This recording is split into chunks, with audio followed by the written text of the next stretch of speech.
Masalah sosial memang tidak pernah lepas dari kehidupan masyarakat. Dari kemiskinan, pengangguran, kriminalitas, hingga konflik sosial, semuanya menimbulkan dampak yang luas. Namun, masalah sosial tidak selalu berarti jalan buntu.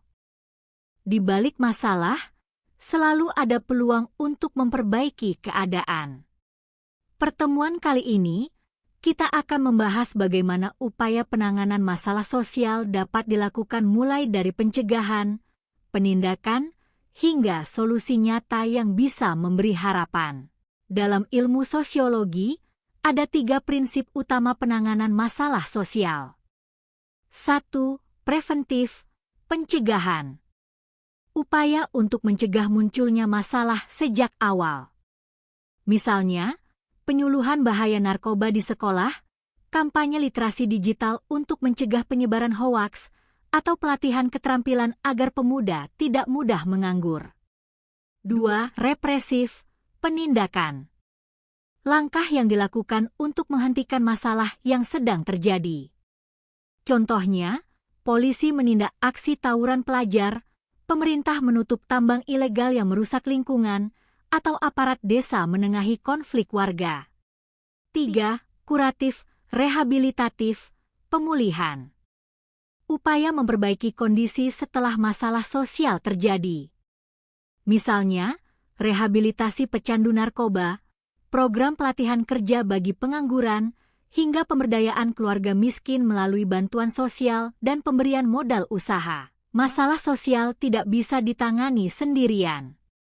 Perlu kerjasama antara individu, masyarakat, dan pemerintah. Peran individu dimulai dari kesadaran diri. Misalnya, menjauhi narkoba, berperilaku toleran terhadap perbedaan, serta aktif dalam kegiatan sosial di sekolah maupun lingkungan. Hal-hal kecil seperti tidak membuang sampah sembarangan juga merupakan bentuk nyata kontribusi individu. Peran masyarakat.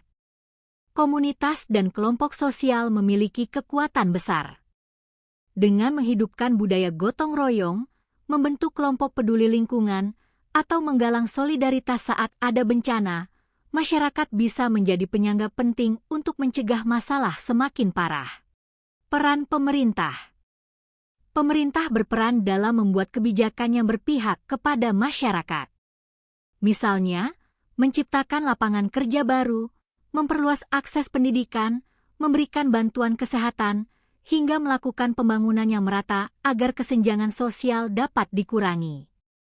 Tanpa dukungan pemerintah, upaya masyarakat dan individu bisa berjalan tidak maksimal. Banyak contoh nyata yang bisa kita lihat. Misalnya, program Kartu Prakerja yang membantu mengurangi pengangguran dengan memberikan pelatihan keterampilan dan insentif. Ada pula rumah singgah bagi anak jalanan yang berfungsi memberikan perlindungan dan pendidikan dasar. Di tingkat lokal, banyak komunitas pemuda yang menginisiasi gerakan peduli sampah plastik atau gerakan literasi di desa-desa. Semua ini adalah bukti bahwa penanganan masalah sosial bisa berhasil, asal ada kemauan, kesadaran, dan kerjasama dari berbagai pihak. Tentu saja, upaya penanganan masalah sosial tidak selalu berjalan mulus. Ada banyak tantangan, seperti kurangnya kesadaran masyarakat, keterbatasan dana dan sumber daya, hingga kebijakan pemerintah yang belum sepenuhnya merata. Selain itu, faktor budaya permisif juga bisa menghambat perubahan. Misalnya, budaya membiarkan korupsi kecil terjadi justru memperbesar peluang masalah semakin kompleks. Karena itu, penanganan masalah sosial membutuhkan pendekatan yang menyeluruh, melibatkan banyak pihak, dan dijalankan secara konsisten.